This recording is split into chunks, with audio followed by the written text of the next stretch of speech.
Fist is another character they're going to do. So that never materialized. Yeah, I just heard that yesterday. That's too bad, huh? Yeah, just wanted to keep timing as well. Was it, yeah. There's things going to happen and then it's going to happen. But it wasn't just like a fan rumor. There was actual real talk, and you were hearing up for really. Yeah, that's too bad. Yeah. The world changed a little bit. Oh, sure. Yeah. But yeah, but no, if they do it, I was still going to watch it. Yeah. I'm a fan. Yeah. I'm just very lucky, very blessed to be doing things I'm doing. I get to relive my childhood. I grew up with G.I. Joe. Actually, Star Wars was the first big movie in color that I saw on the screen. Really? It's the 50th anniversary of Dr. Video. Yes. And I was told last night, it reminded me, and I'm like, oh yeah, because I remember the black and white. To be honest, I only got to see those on a Saturday morning at the cinema. You know, so they used to show up on the big screen. We didn't have a TV like it is today, you know, cable, and like maybe 2 channels, you know. And so my husband and uncle used to take me to see that. So when I moved to London, Star Wars was the first movie, and Superman was the second. Because back then in the day, that when they had a sequel, they showed you the first movie first, and then showed you the new one. And I remember sitting there and I was just captivated, and it sort of changed my world. And that's really the reason why I'm doing what I'm doing today. 2 great movies to see like that, the color and the big screen. Yeah, it just blew me away. Yeah. Just as a kid, I was like, I want a lightsaber.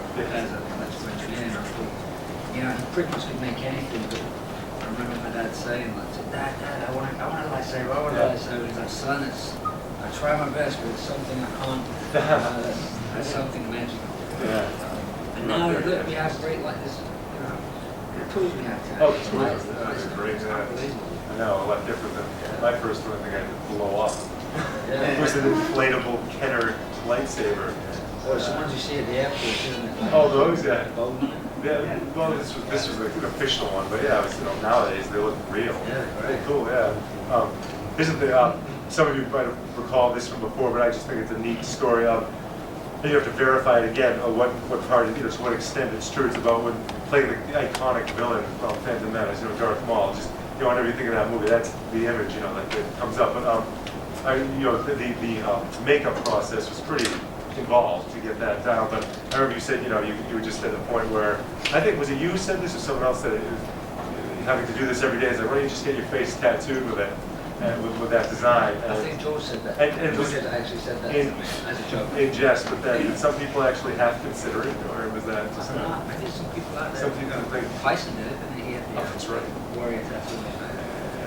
So it was George Lucas who actually said he just joked. Just joking. Yeah, okay. We did a makeup test in the beginning when I landed the car, and we were seeing how the makeup looked on camera, and we were testing out different contact lenses, different colours, different shades. He just joked about it, because I just got my ears pierced here, it was a big deal for me, to have it done. And before I found out, so I had it done, and I didn't even take it out. First makeup test, I remember saying to George, because I didn't want to take it out, so the makeup artist covered it up with black so he wouldn't see it, so it really helped me out. And George was just staring at me, looking at the makeup, watching it all. And then I thought he was looking at the earring. Oh no, I'm going to fight it. I should take it out right now. So I asked him, Mr. George, I'm sorry if you don't mind, but if you want to take it out, can I leave it in just for this week so it can stay open? It's a big deal, I think your character can have an earring now. So leave it, keep it. And that's why Darth Maul had an earring up there, because I just had my head there. That's neat. And it was because of George, was so open-minded. It's great. Oh my God. That's how I always laugh when I see pictures because it was actually part of me that Yeah. Because George allowed it. That's neat, yeah. It's cool. But another thing I was going to say before we turn to the audience, a lot of people I think feel that your portrayal of Toad in X-Men, that was pretty neat. And although there's that infamous scene where Halle Berry says that line to him about that happens when the two gets that lightning. But a lot of people I think you were in X-Men 3. And for a long time I thought it as well, but I didn't see you credited. But there's a character that shows up briefly, which is like Toad, but that wasn't Toad. Animated, yeah. I don't know, yeah, I couldn't tell, but I didn't, was that supposed to be? Do you know, was that supposed to be the character? Was it another? They were considering bringing me back for the second X-Men movie for Toad to fight Nightcrawler. Right. We were going to have this big battle, but it just didn't work out. Okay, but is it the third where there's that appearance of a? I don't know, I can't remember. Does anybody know what I'm talking about? When Magneto meets all the mutants, and there's like it looks like Toad crawling down the wall. Am I right? Yeah. Is that so? Is that, do people think that's supposed to be Toad, or is that another character entirely? I never knew that. When you knew Wolverine movie, it's not female, she's some paramedic. Oh, like a snake. Yeah, she's a reptilian. Yeah. I haven't watched the whole movie yet. Yeah. So I'm surprised because I'm surprised they didn't bring it back for any of the X-Men movies, because there have been several now. Maybe one day. I hope so, yeah. That's good. I don't mind being green again. Yeah, all right. All right, so I don't want to monopolize this, so let's take some questions from the audience. I was raised in London, but I was born in Glasgow, Scotland. And then moved to London when I was 7. I was a little bit mixed up between the gamble. Let's see, question. Thanks for asking. Oh, yes, over there. With Darth Maul's reappearance in the Clone Wars series, were you consulted at all for whatever new fighting styles you might have, or were you reached at all by Lucasfilms or LucasArts just to see what else we can do with this character that you pretty much made your own? Well, I always used to bump into Dave Filoni, and I have a good relationship with Lucasfilm. They're really how that's great. And, so they're always keeping me involved in what's going on in Star Wars, and especially with Clone Wars. They asked me to come up and just be involved, just hang out with the animators and stuff. Just talk about see what they have in mind for this next season. So I wasn't able to do it because I was on Retaliation. So they've always been great. I keep myself now not trying to make more of an effort to do that. I was up on the other side of the country. Do you think they did your Maul justice at least? I think it's great because I like Sam. I think he's has a great voice, a good actor, and he got to sort of get more into. He got to show Darth Maul, and more so than like the Phantom Menace. You want to see more in the movie, so you can get to see it. So he got to sort of The person, yeah. yeah, that's cool. And I knew it was going to happen anyway. I just you guys, the fans, and all the different images and stories out there. It was about time, especially with Robot there. So I've been practicing my robot. I'm doing my robot pop if they ask me back. I would be Darth Maul. We'll have to do the whole tattoo effect for the show. It's a big challenge. That's such a striking image, the whole tattoo. The coloring. Yeah. I think it stands out. Yeah. How was your experience with the most recent G.I. Joe film compared to the second? I think coming back to play the same character, you knew it, but I mean, I know you added some stuff to it as far as his, his moves. And I know the background of the character is something you mentioned. You like to have a developed character that he's so mysterious. But so anyway, but how was your thoughts on the most recent G.I. Joe? Oh, it's great. It was great to work on both. Yeah. John Chu was awesome, and reading those G.I. Joe, and I got to watch Steven's films in the first one, and it was awesome as well. Yeah. The producers were the same, so like animated, and the only movie that I got to reprise my role. So I grew up with G.I. Joe and Snake Eye, and actually Storm Shadow was my favorite. Oh, yeah. Because he was a bit different. Of course I love Snake Eye, but you got to see Storm Shadow straight. Yeah. For me, Snake Eye is just falling into it again. I let the suit, if I have different challenges, I let that work for me. Yes. It's like if you've got a nice jacket, I don't know if you guys, it's around your coat, you feel good, don't you? It sounds magical, man. Feel good. I've got a suit on a tie, and I'm ready for work. It's the same thing like putting on a suit, the Snake Eye suit for me. Getting in it, it's like, but once you're in it, you're like, oh, okay, I'm Snake Eye now. I'm ready. It's fun. It's a lot of fun. Yeah, and speaking of Jeremy yesterday, with then we mentioned the tour behind the mask. I forgot the name of the tour, but we talked briefly about how just putting on a costume, especially when you put on a helmet, how it can transform your whole persona, and how some actors, and I mentioned how with current films, like Robert Downey Jr.'s Iron Man, or like Tobey Maguire's Spider-Man. you know, a lot of the time with their costume, their face is covered with the helmet or the mask, but due to, I don't know, I think there's some clause, some Hollywood clause, or I don't know what it is, but the actor's face needs to be shown for a certain amount of time, and he's getting covered up the whole time. I don't know if that's, you know, urban myth or what, but anyway, you know, you put on a helmet or a mask, you know, suddenly you're less inhibited. You know what I mean? You feel more free to do stuff. And, yeah, you've got with makeup, you know, it's you've got tools. tools. Tools. Yes, You yes. have things, you have props. You Yeah. have some mask or a helmet. It's Yeah. a prop. And I don't know if you're a biker like England. I don't know how it like I used to have like a place like when you know bikers have this thing they nod to each other like that in a helmet and do that. And so I sort of play that a little bit.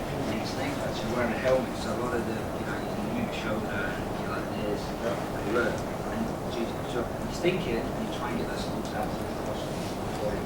Yeah. And I've always loved the fact that Jackie Chan uses his body to tell the story as well. He's got to do the action, but he used it to try to challenge. Yeah.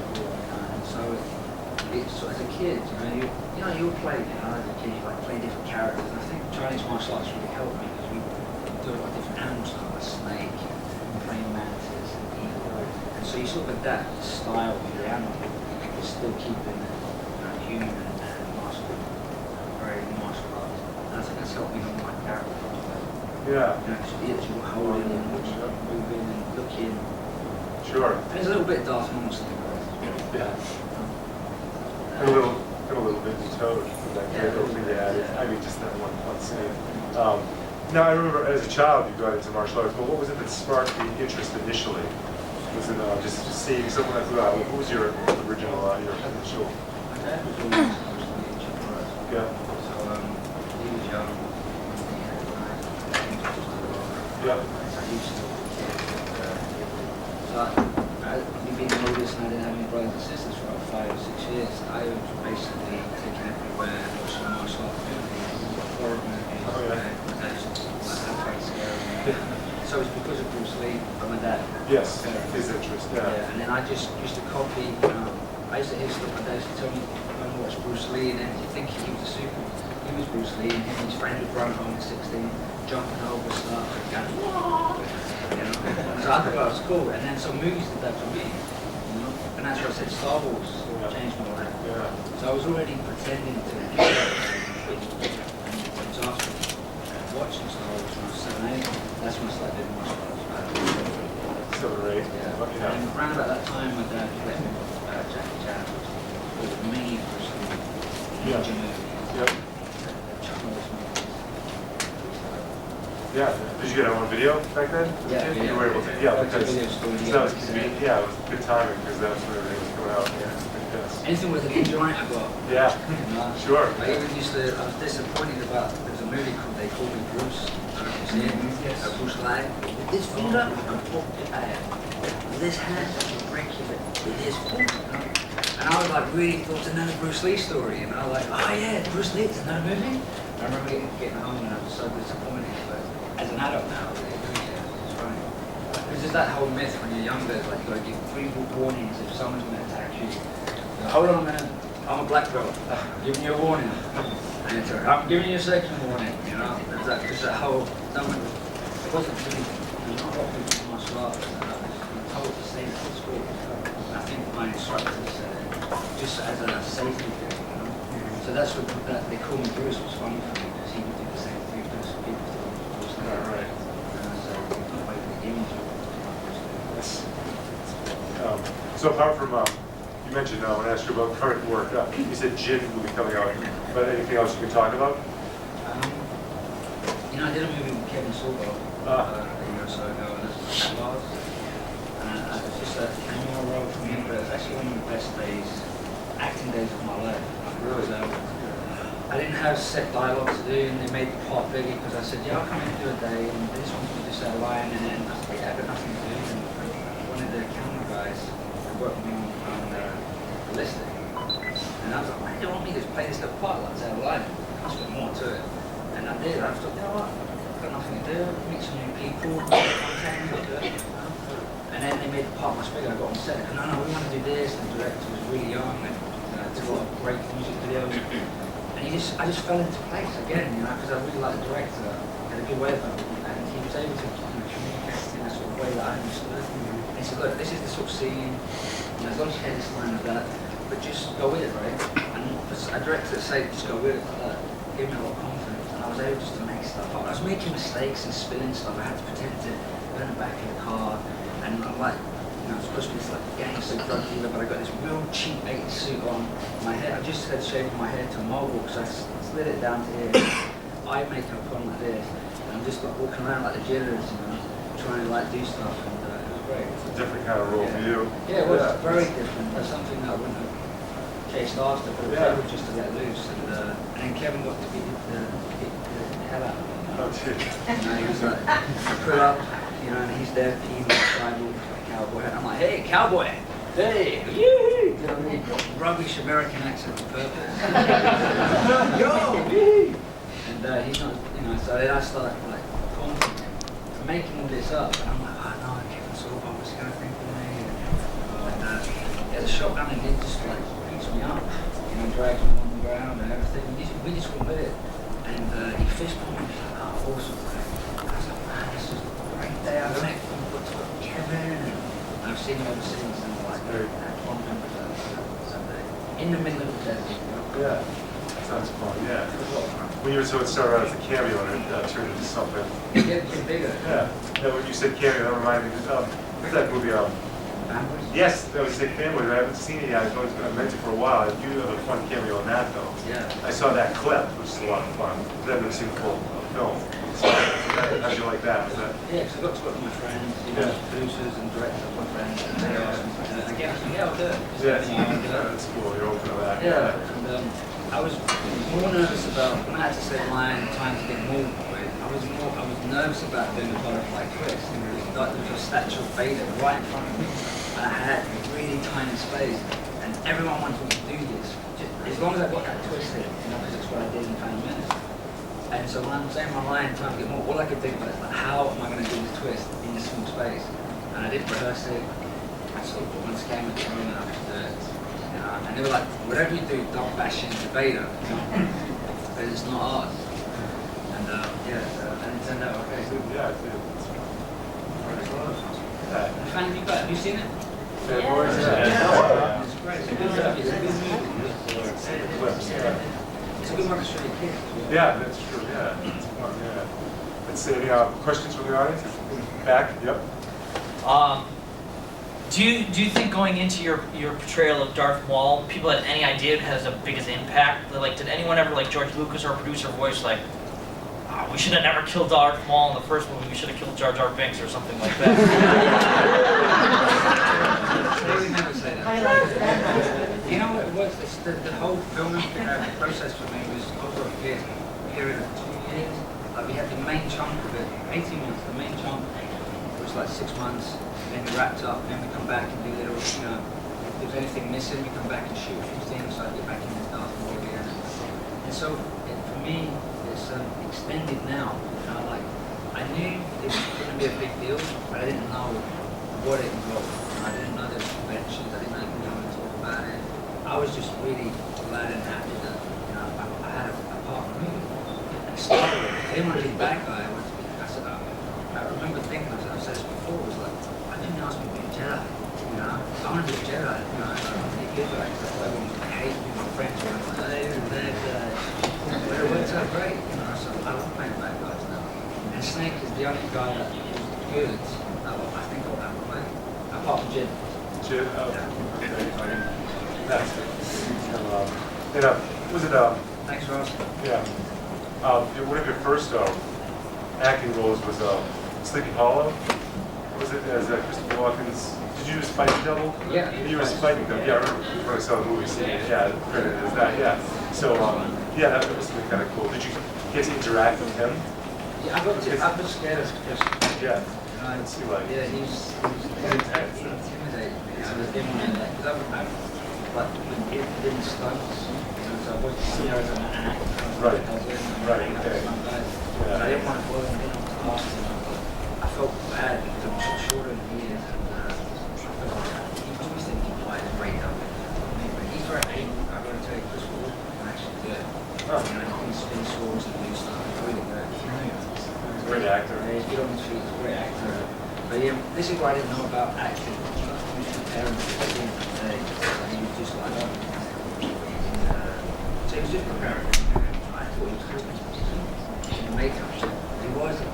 And now I do it all the time. But no one cares in the makeup. But you have to just get over that. Say lines, you mean? Just practice his face. And I was like, oh my God. So I didn't want to talk to him, but now later on, you get to be more involved in acting and seeing other actors do their thing. Oh, that's what he does. I felt really bad. I understand. Yes, sure. But he was really good. He was nice to me. I just got very quiet. Yep. I didn't know what Sure. but it was an honor to work. Yeah. I got to meet Johnny Depp. Oh yeah, that's really good. And there was some too. Tim Burton. Tim Burton was great. Yes, he so was that's, awesome. yeah. Yeah, I was great watching. Yeah, it's great, really, yeah. I always wanted to do something with a cape and big boots. Oh, yeah. The thing that attracted me to the job wasn't this, because I didn't know about sleep quality. I didn't get to explore it. Or if I did, I wasn't listening. And I must be looking out the window and thinking about being Superman. But when Nick Gillard, he was a stunt coordinator for that, he was also the stunt coordinator of all the prequels of that. And he asked me, I said, I don't want to do stunt anymore. The great man, the sword and axe, but yeah, and I get to spin around with a sword and an axe, and I look at plates with my heels. Boots, I mean. Boots. Riding boots. How they do the, just curious, how they, like, well, were you hearing out of, I don't know, was it, how they? I did the actual special effects for it, so it was, I had the costume on and I would wear a blue hood. Which, Oh, okay. and then they would take out my hair. Yeah, it was digital, I guess, or it was. Just like a blue screen. Yes, green they screen. just erased the head. Yeah. Okay, I was wondering, Yeah. yeah. The different records, the technology they have is great. Yeah, that's cool, yeah, visually, it was a neat movie. Yeah, because I think they Tim played on it a little bit. When Casper pretended to be the headless horseman on the bridge, and he wore the old shoulder pads and he got him pumpkin. Johnny Depp. That was just a little like joke. Right, yeah. And then the actual headless horseman. Yeah. It was fun. Yeah. I didn't do any of the horse work, but Rob Inch did all of the horse work. And he's phenomenal. I worked with him on I know. I worked with him on Phantom Menace as well. We got to fight each other. He did the hardest fighting stuff and bounced around us. I could do that to my sleep, but he's great. What's, oh, the horseman, yeah. Yeah, he did all the hard stunts, jumping, Yeah. carriage. You just made me think, who's the great British swordsman who, he taught Errol Flynn, he taught, he died recently? Yeah. Yeah, did you work with him? I haven't worked with him. No, okay, yeah, well, your style was different, Yeah. anyway, but It's a yeah. different time, but True. back then, a lot of people did martial arts. And a lot of Yeah, people right. did reasonable comedy. Just things evolve and things change. I think he did great for them.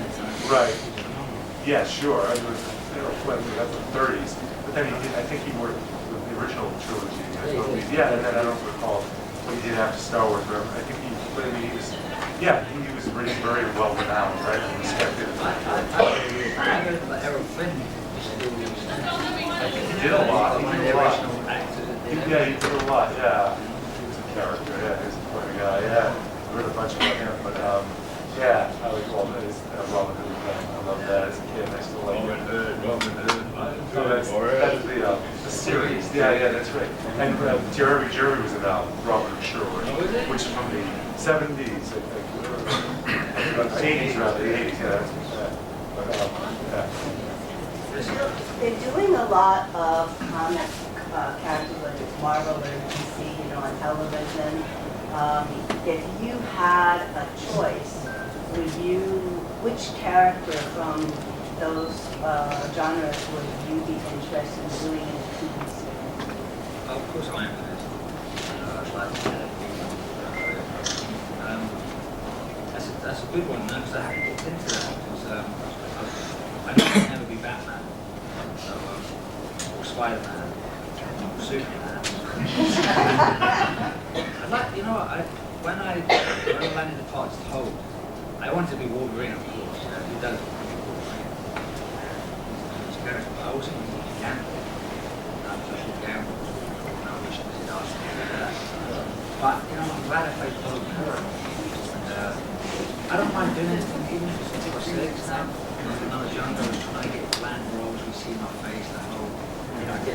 being in makeup and then showing my face. But now I don't care. You know, as long as I get to bring a character to life and kids have fun and be Peter Pan and never grow up, I'll do it.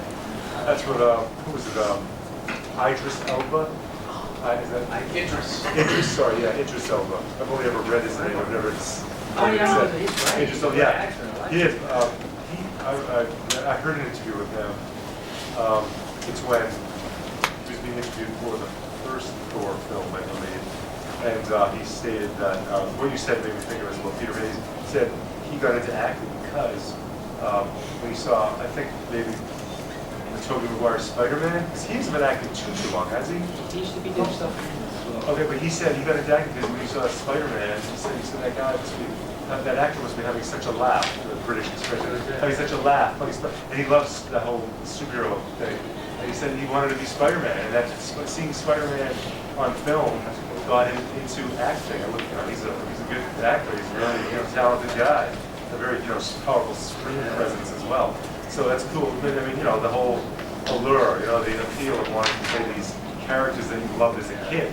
Now you're playing. You loved Star Wars as a kid. Now you're in Star Wars. Stuff like that. You like comics as a kid, I'm sure. You're in a comic book movie. So it's kind of cool. Heroes. Right? You reminded me, I forgot to mention, I might have said it over the years, is that not just like things like the 18 or Fall Guy really influenced me, because that's when I realized, because they were like stunt guys, and then on the off days they don't say to people, I wanted the truck, I wanted to have the hat, I wanted to have the secret compartment for all my guns, and I wanted to be a stunt guy and also be an action guy and be acting. So that really, I remember making a deal with my younger brother. I said, I'll be the actor, you be the stuntman. And that was because of the Fall Guy. So I was like, when I was 10, 10, 11, so we used to reenact it. Hey, for 50 years old, Dr. Who looks pretty good, huh? Yeah, he does. Sorry, anyone before the question, what's the time? I'm sorry. 12:30. 12:30. Thank you. So, yes. Oh, Hi, nice to meet you. Good. It's kind of a two-part question. With the hero, playing the ideal hero. One, have you ever had to do a Southern accent? And two, when you were doing the choreographing scenes with Darth Maul, lightsaber, is that done with, are you just holding like a one little hand piece, or do you have like one of the toys that has some icons on the end, with the sensors on it for the editing? Yeah, so it's like toys, but not poles and light up or anything like that. Right. It was, I had two long aluminum poles here and it was like a hard wrestling plastic. There was three different ones I had. I had like the stunt one because I was wearing leather gloves. It was hard to spin because the gloves were stick on the gloves, especially with buttons. So if you couldn't see it on camera, I had a stunt one, and then closer up, like if the camera's here or medium shot, I'd have the ones with button on and stuff. And mine was painted orange, and Murin's I think was painted blue, and Liam's was painted green. So Ireland, you can tell, was just they got frame by frame and put that in. I'm sure, like in the last two movies, they did something different. Because the poles can bend in, and mine had some weight to it. I liked it. It was then felt like a substantial prop. I could move it, but no one got hurt. But we were very physical. We rehearsed so much that we could do the eyes poles. That was the whole point. And even Nick Gillard got so familiar with the sound of the lightsabers flashing that he didn't even have to be there sometimes to know that we were doing it correct. You could tell from the goofing off. Yeah, the rhythm and feet work.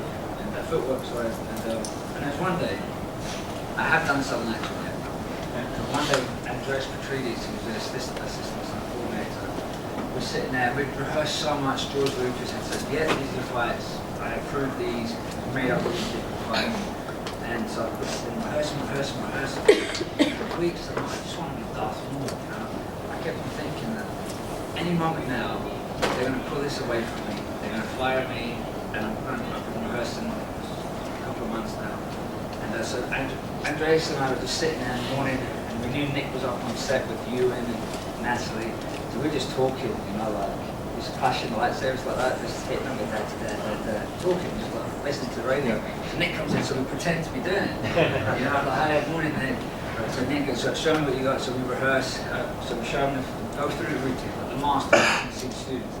So when Nick closed the door, so we're in a rehearsal area in a massive factory, but with like partition walls, so there's no ceiling, so you can hear us. And so Nick walks around and we're listening and we're pretending to do it. And so we sit down and we start just going, okay, he's good. And Nick comes back and he goes, I knew it! Right, you can tell, you know. So we got caught. I remember once you related to us that the two Jedi always tried to beat you when you were rehearsing. They tried to get you, right, for real. Tried to. It was a joke, yeah. Right, yeah. fooling around, but you never let them. You were always able to. Sorry, it was so rehearsed that I took pride in being a martial artist. That if I made a mistake and it caused someone else to get hurt, it was like shame on me. I know better. It should never happen. So I was always looking out for them in case they were going to get hurt. Yeah. So I would try and, even when you're doing these fights and you can tell sometimes in the body language and the eyes, or they've had a moment of like they've got distracted, and you can see it coming. Even though we're going really fast, so I you have to sort of pull it, and so I didn't want anyone to get hurt. It was okay for me to get smacked in the face, but I didn't want anyone to get hurt. And so the other guys, you and Liam, they worked really hard on it as well. And just for a joke, we just began to shoot the last fight scene. Like they both said, come on, I'm gonna get you. It was just a little gear up, like come on. And I used to say Ewan at the end fight scene, after Maul kills a white one. You can see it in the movie, I'm doing this. Yes. But I'm like taunting him. I said to Ewan, come on, I'm gonna do this. I'm gonna this is good. Come on, it's gonna be great. She said, I'm gonna come on, and that's where I go. And he did, both of them were great. Yeah, that scene though, that's incredible with the music, the dual bass. At first I didn't like the music. Oh really? Yeah, Oh. because I was like, why can't I have something like the Darth Maul or something? Oh, they,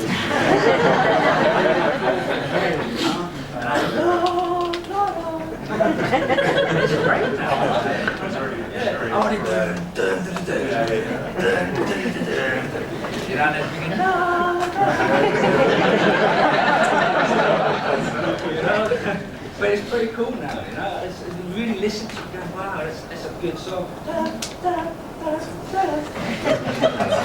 I've been to Star Wars weekends for like 8 years now, and I'm always hearing that tune. hey, what with your impromptu rap yesterday when you took the mic? Oh yeah. And then now this operatic rendition, I think we went discovering a hidden talent, right? Sometimes I get no, but I can't seem to save my life. I'll tell you that. Let's see.